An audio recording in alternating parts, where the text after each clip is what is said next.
Ah, merci. Eh ben, merci.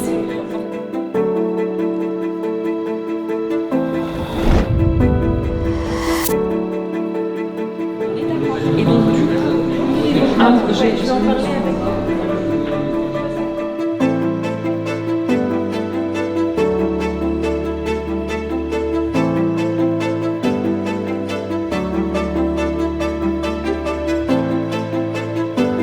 Je peux vous dire sur Karima, c'est ma fille. Ah, que du bien. Bon, je suis assez fier d'elle depuis tous ces temps.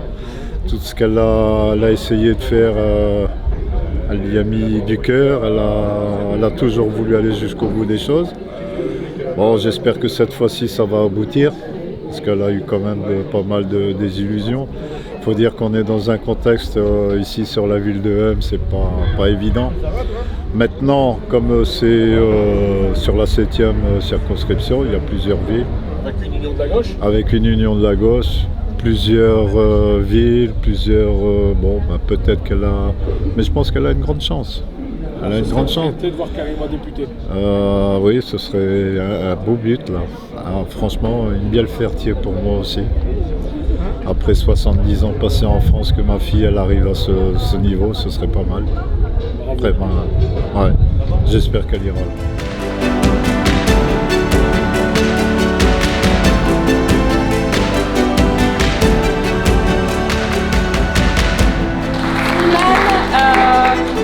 Il va être le monsieur loyal du jour. Il a été conseiller municipal à Roubaix, vice-président de la communauté urbaine de Lille. Il est le président de la radio associative Radio Pastel, pour ceux qui connaissent. Et c'est lui qui va introduire les uns et les autres aujourd'hui dans les discussions, s'il le veut. Vraiment, j'ai pas hésité très longtemps, et Céline a dit ce qu'il faut dire. C'est que ce qui n'a pas été fait pendant plusieurs années, même si ça a été fait dans des conditions compliquées de rapidité, mais enfin...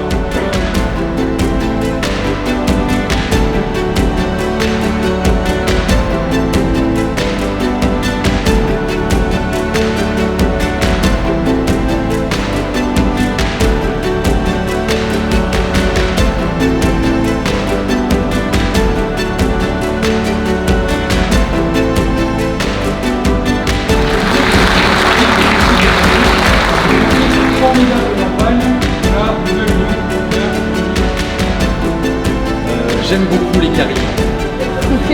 L'année dernière, au mois de juin 2021, je suis de quelque partie que ce soit. En gros, on est tous là ce soir pour montrer qu'il y a une autre majorité qui est possible, une majorité qui est sociale, qui est solidaire, qui est écologique, et on va tous le faire. On le voit dans les interventions des uns et des autres, dans ce qu'on porte, les applaudissements. Si c'est une candidature sous un nom, un binôme, Karima, Bernard, la victoire, elle va être collective. La victoire, c'est la nôtre, et c'est le fait qu'on soit tous ensemble qui va faire qu'on va pouvoir aller décrocher cette 7e circonscription. Cette victoire, elle est celle de tous ici dans la salle, parce qu'elle est partie, mais il y a aussi tous les citoyens qui nous montrent tous les jours qu'ils ont envie de changement. Ils l'ont montré au présidentiel, ils continuent à le montrer chaque fois qu'on va vers eux. Donc cette victoire, ce sera la nôtre. Or, je suis écolo, je le sais, je suis écolo depuis longtemps, 14 ans, et je le dis non pas pour ce qu'a souligné Benoît, puisqu'effectivement je suis la représentante de la NUPES ce soir, je le dis juste parce que j'ai lu dans la presse, mais vous avez dû le voir aussi, qu'il y a une candidate ouascalienne, Nelly Savio, qui dit l'écologie, j'ai pas envie de le laisser à la gauche, en gros. Nelly Savio, pour ceux qui ne la connaissent pas, c'est quand même la candidate LREM sur Ouascal, et on ne peut pas vraiment dire que ce que Macron a fait pour l'écologie soit quelque chose qui soit porteur. Au contraire, l'État il a quand même été 2 fois condamné pour inaction climatique. Alors Nelly Savio, représentante de l'écologie, clairement elle veut juste siphonner nos voix, parce que justement on montre qu'on est tous ensemble, toutes les gauches et l'écologie. C'est juste pour ça qu'il y a cette candidature. Et je voulais le souligner parce que c'est important. Et c'est d'autant plus important qu'il n'y a pas d'écologie sans écologistes. On porte des valeurs, on va défendre des choses, on va défendre tout ce qu'on construit aujourd'hui, demain à l'Assemblée. Depuis 5 ans, le gouvernement de Macron, et ce qu'on nous a proposé à l'Assemblée nationale, ça a été juste une chambre d'enregistrement. L'Assemblée nationale, c'est devenu une chambre d'enregistrement. Même Francis Vercamer le dit.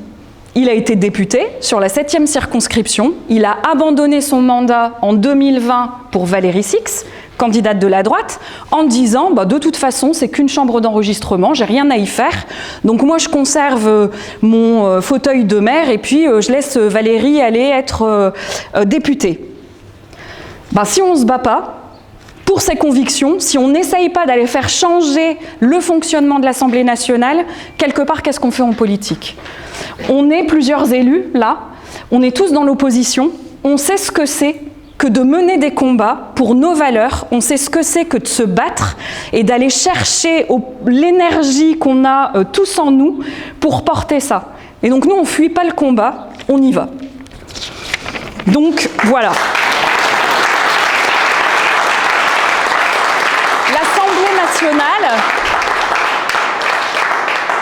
cette Assemblée, les 5 ans qui viennent de se passer, on a vu qu'elle a entériné, mais sans sourciller, les réformes fiscales qui ont permis aux 5% des plus riches de devenir encore plus riches et à toutes les personnes plus pauvres et précaires de s'enfoncer dans la précarité. Ça, on n'en veut plus. Clairement, tout ce qu'on va porter, ce sera contre ça. L'Assemblée nationale, elle a entériné, on l'a tous dit, l'inaction climatique. Oublier cette nécessité de penser le monde et la France autrement. Et puis, elle a poursuivi finalement l'autorisation aussi de pesticides que tout le monde considère comme probablement cancérigènes. C'est nier le besoin de santé de tous les concitoyens. Ça, on n'en veut plus. Alors la majorité En Marche, et tous ceux qui étaient avec eux finalement, parce qu'il y avait En Marche, LR, UDI, etc., ils ont tous voté des lois et ils ont accepté, avec fatalisme certainement, qu'il y ait une société à 2 vitesses. Une France qui va bien, qui innove, qui vit dans des beaux quartiers, dans des grandes villes, et puis celle qui a du mal à finir ses fins de mois et qui se sent impuissante. C'est pas ce qu'on veut. Nous, on veut porter une politique qui ne soit pas un poison pour la démocratie. On veut redonner son rôle au Parlement, les camarades en ont parlé tout à l'heure, et c'est ça qu'on veut porter. On veut envoyer des députés à l'Assemblée nationale pour utiliser tous les leviers à notre disposition pour promouvoir le progrès social et écologique en France. Le mandat qui s'ouvre, le quinquennat qui s'ouvre, il va être déterminant pour 2 raisons. C'est celui qui doit prendre forcément le virage de la transition écologique. C'est urgent et nécessaire, c'est ce qu'a dit Slimane tout à l'heure. Et toutes les alertes des scientifiques, elles le disent à longueur d'année. On nous donne encore 3 ans finalement, selon le rapport du GIEC.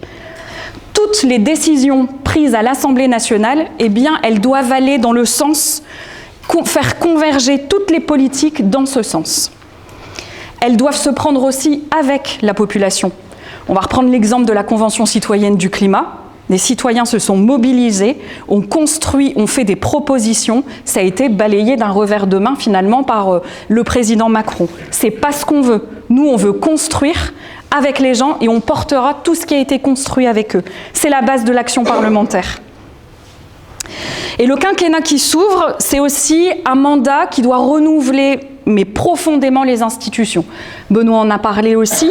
On doit tout faire, finalement, pour que nos concitoyens, tous ceux qui sont proches de nous, arrêtent de penser que la politique, ça ne les concerne pas.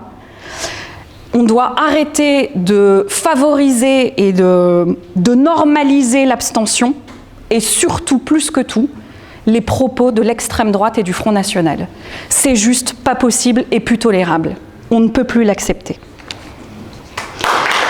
Je voudrais simplement dire qu'au nom évidemment du Parti Socialiste, mais plus encore au nom de celles et ceux, des Roubaisiens, des élus roubaisiens de gauche que nous sommes très fiers d'être ici aujourd'hui, autour de Karima et Bernard, pour que dans cette circonscription, définitivement, nous puissions avoir un député, une députée en l'occurrence, qui porte nos convictions, qui porte nos valeurs, qui défendent véritablement les intérêts du territoire, qui défendent véritablement les intérêts des habitants du territoire. Alors, vous savez ce qu'il reste à faire au mois de juin, c'est voter pour Karima, bien évidemment. Alors du coup, concrètement, la planification écologique, qu'est-ce que ça veut dire? Alors on le vit tous, on l'a vécu, le Covid, le Brexit, l'Ukraine, les subprimes. C'est une succession de crises et de tragédies parfois qui nous ont montré à quel point on était tous vulnérables. Un des plus grands dangers pour la France, c'est la crise écologique. Et on le voit, elle est peut-être peu visible, elle parle peut-être pas aux uns et aux autres, mais tout devrait nous alerter. L'augmentation du niveau de la mer fait très chaud aujourd'hui, c'est la journée la plus chaude qui soit. Les phénomènes climatiques extrêmes, on le voit au Pakistan, tempête de sable, ça brûle un peu partout dans le monde. Et des cancers qui sont liés à la pollution, aux polluants, aux pesticides, à tout ce qui nous entoure aujourd'hui. Et donc cette situation, elle nous oblige. Elle nous oblige à planifier autrement notre vie. Et concrètement, c'est quoi? C'est produire les biens qu'on consomme en France, déjà. Alors ça peut commencer par l'alimentation. C'est-à-dire que tout ce qui nous nourrit peut être fait sur nos terres agricoles, c'est possible. Et on peut accompagner aussi tous les agriculteurs vers une reconversion de bio et de local. C'est concret, ça parle à tout le monde, on mange au plus près de là où on vit et on ne va pas chercher des choses à l'étranger.